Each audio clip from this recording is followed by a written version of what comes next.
Hi everybody, it's me, Jenny. I wanted to come on. Oh, I can't get this thing to work. Sorry. I wanted to come on and let you guys know where I've been, what's happened, and what's going to happen. So, my mother, you all know, has been sick. And I believe the last time I left off is that she had bladder cancer. And we weren't sure if it had spread or not because we just didn't know. She had to have another biopsy of the lymph nodes. So she does have bladder cancer and it has spread throughout her body. Our biggest fear was she couldn't have treatment because of her kidneys, and she can't.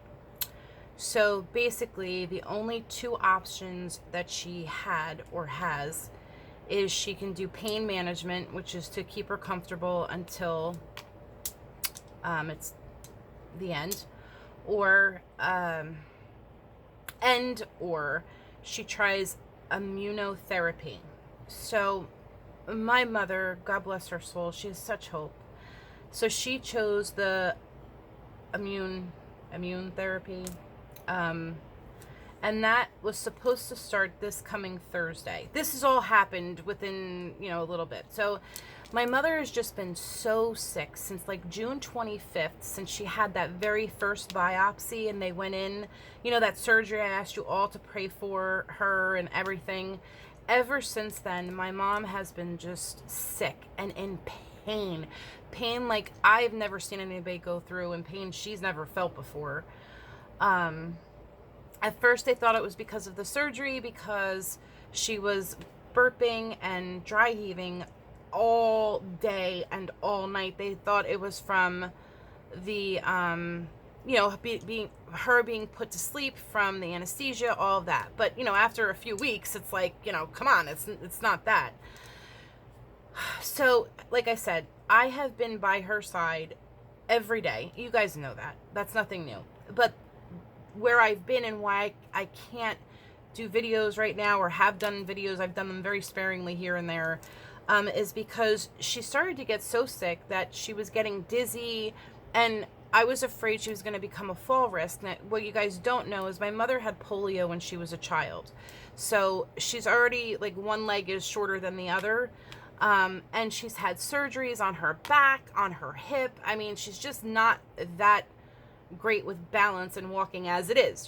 She uses a walker and all of that. So now, on top of everything that's going on, I was petrified she was gonna fall, because if she falls, I don't need to say it. So I have not left her side. I have been with her. I actually got to the point where I was sleeping in her bedroom because I was afraid I wouldn't hear her in my room.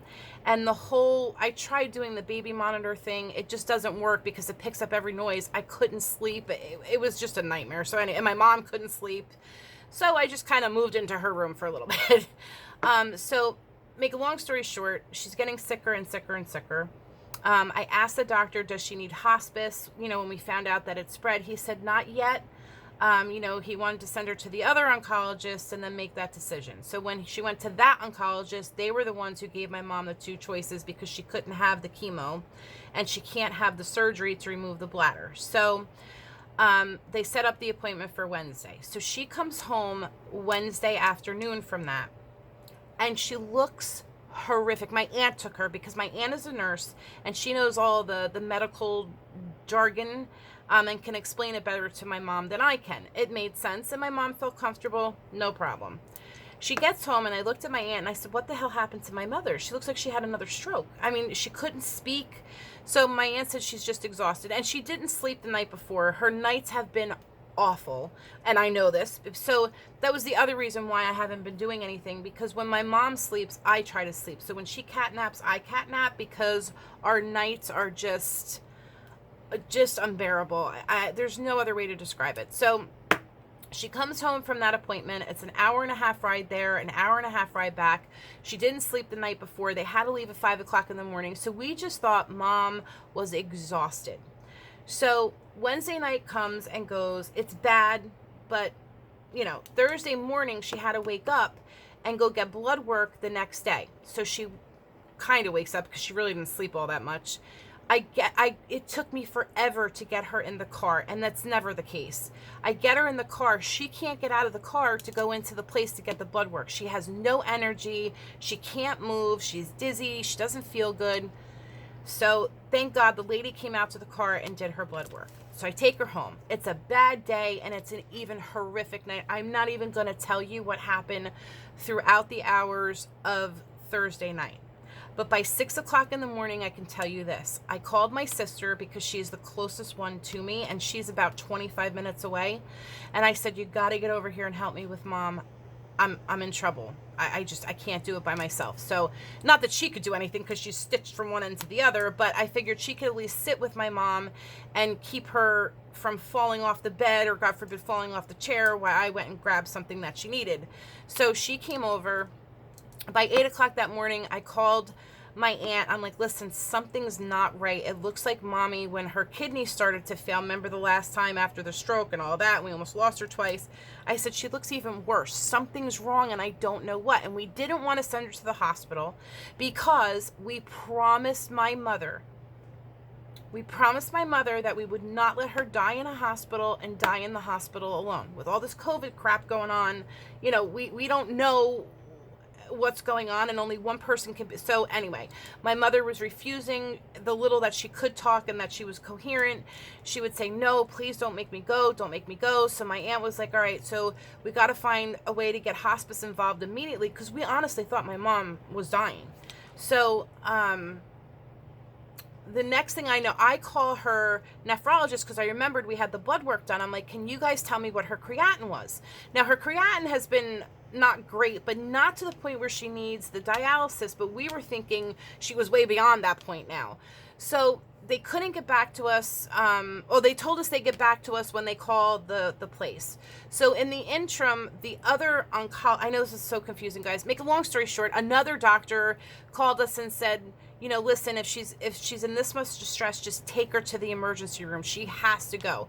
So we were like, okay, whatever. So me and my aunt discussed it. We tried to discuss it with my mom. We made the decision she was going.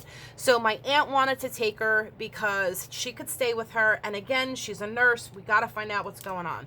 So my aunt leaves and takes my mother to the emergency room. Not 25 minutes later. And remember, the hospital is about 25 minutes away. And with my aunt driving, no offense, Aunt Loretta, if you're watching this, she drives very slow, so it was even longer. Well, in the interim, the oncologist called and said, listen, you've got to get your mother to the emergency room. Her hemoglobin is 4.3.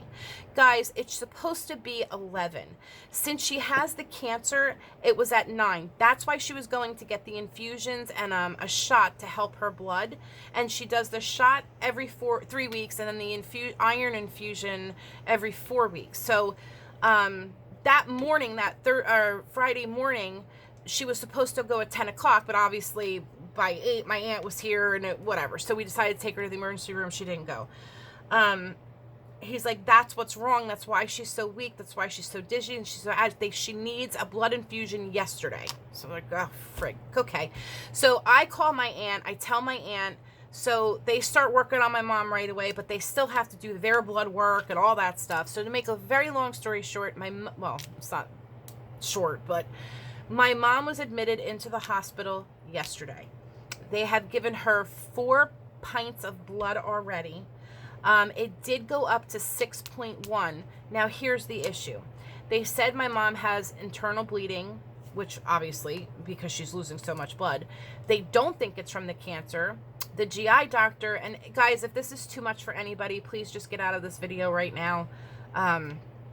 So the GI doctor said that she's bleeding from, rectally. So, but he doesn't know where exactly. So they do a CAT scan, all those tests. There's no blood in the stomach. That's why they're thinking it's not from the bladder cancer. But now today it's all changed. So now they say that they think it is from the cancer because the cancer has basically spread through every organ in my mother. So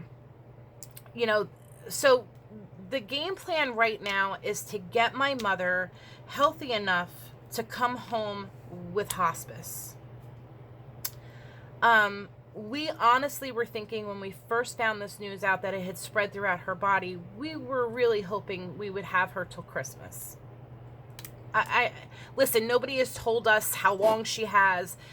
Doctors say that they don't do that anymore, but obviously my mother's stage 4 and it's throughout her body, so using some common sense, it's not going to be long. But they can't say a month, a week, a day, a year. They have no idea. We, as her children, were hoping that we would have her until Christmas, but it looks like that might not happen. So, again, she feels a little bit better and she looks a little bit better, but it's not, her hemoglobin is not anywhere where they want it to be or in a healthy zone. Now remember, when she started this, she was a 9, and that's why she was getting the infusions and the shot for the blood. Dropped down that low, and then I left her about 7:30 tonight, and it was up to 6.1. They were getting ready to give her another bag of blood. So we're going to see Monday. They can't do it tomorrow, but Monday they're going to do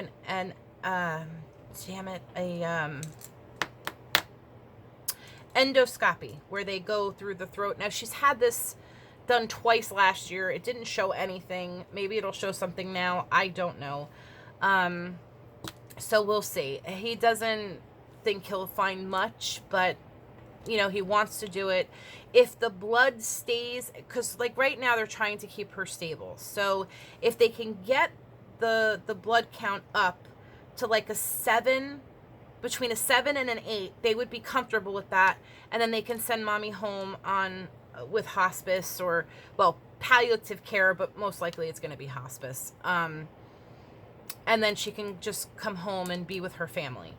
But if they can't and there's an active bleed, well, then that changes the whole situation and scenario. So, yeah, and I had everybody was here yesterday, and because only one person can go at a time, and we promised my mom we would not leave her alone. So today, the poor thing, she was so exhausted.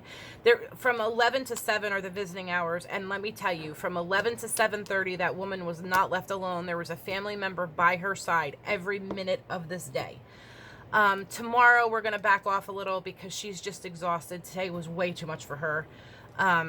And she knows we all love her and we're here for her. So it's going to be what it's going to be. But I just wanted you all to know I didn't drop off the face of the earth. I am here. I'm sorry if I sound so robotic. I am just so tired, guys. And I am just emotionally spent. And I just don't, because listen, since my mom's been going through this basically for 2 years, but since January, it's been really, really bad. And I refuse to break down in front of her because it just upsets her so much. So she's been here. I've had no outlet. Like, I've not been able to lose it, because if I lose it, I'm so afraid I won't get it back together. So when they took her out yesterday, I completely fell apart. And when I tell you completely, I was just on the floor. I was done. Leave me alone. So please don't think that I'm being cold, or I'm just, I don't know what I am. So I just wanted to come on, everybody, and I love you all so much. Have been calling, where am I? Are you okay? What's going on with mom and sis? And I appreciate it so much. But I had to, the last 2 days I've been calling family members, and we're Italian and Slovenian, so you understand we got lots and lots of them. So I was trying to do that, and I just couldn't reach everybody, and so I haven't really been watching any videos. I have not. I don't even know when I looked at YouTube, honestly. Also, if you sent me Happy Mail, I most likely have it when I can get to it. I promise you. I'm going to try to do it tonight, but guys, it's the first time nobody's here, and I'm really going to try to get some sleep when I can kind of unwind. It's about 9:15 right now on Saturday. So, again, I just want to thank you all so much, and I just wanted you all to know what was going on. I don't know what the next week is going to hold. I don't know what the next month is going to hold, but I know for right now, maybe with mommy in the hospital at nighttime, I might be able to get some videos up and stuff. Not that I know that you guys don't care, but that's more for me. I can't tell you the last, well, I did one thing. I did a polka doodles thing, which is so cute. I can't wait to show you guys, but I just haven't been able to do a video on it. So when I can, I will do that, and then I will start doing the Happy Mail. And I can't, guys, it's giving me something to look forward to. So I can't tell you how much I appreciate it. I know Gina sent something, Bonnie sent something,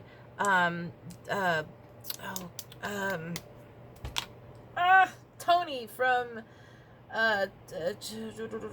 Tony, lovely Tony sent something, and, the Butterfly Crafter sent something, and I have a haul here from, Mixed Studios, yeah, guys, I don't know, I have stuff, so I promise you, as soon as I can, as soon as I can, I will come on and show it. And I can't thank you enough. Like I said, it's truly giving me something to look forward to, so that, you know, I can do something and try to take my mind off of it a little bit. So just please, I beg you, keep my mom in your prayers. I know we're towards the end, guys. I'm not unrealistic about this. And I have to tell you, you know, I was super close with my dad. I didn't think two people could get closer than me and my daddy. And when they say it's different when it's your mom, oh my God, is that so true? I don't know why, what, how, but it is just more devastating, and I can't explain it. Believe me, I was crushed and am crushed. I don't have my daddy anymore, but I don't know. And I took care of him. I took care of my Grammy. Like, literally, like, you know, I came here because of my dad, and I took care of him, and then I took care of my grandma, and now I'm taking care of my mom. And it's just different. I don't know how to explain it. It is just different. So please keep her in her prayers. My prayer right now is to get her out of pain. I don't want to dope her up so she doesn't know who she is, but I just want her to have some quality of something before she has to go. That's what my mother's wanted. She does not ever wanted to live like this. So that is my prayer, and I pray that you guys, if you pray, that could be your prayer too, and that she can come home and be with her family like she wanted. So I love you guys all, and don't worry about me. I will be fine. Just please keep my mom in your prayers, and I will get back up here as soon as I can, because I love you guys, and I miss you, and I miss crafting, and I can't wait to see what you guys have sent. I am so super excited, and I love you all, okay? And take care, and I will talk to you guys soon. Mwah, mwah. Bye, guys.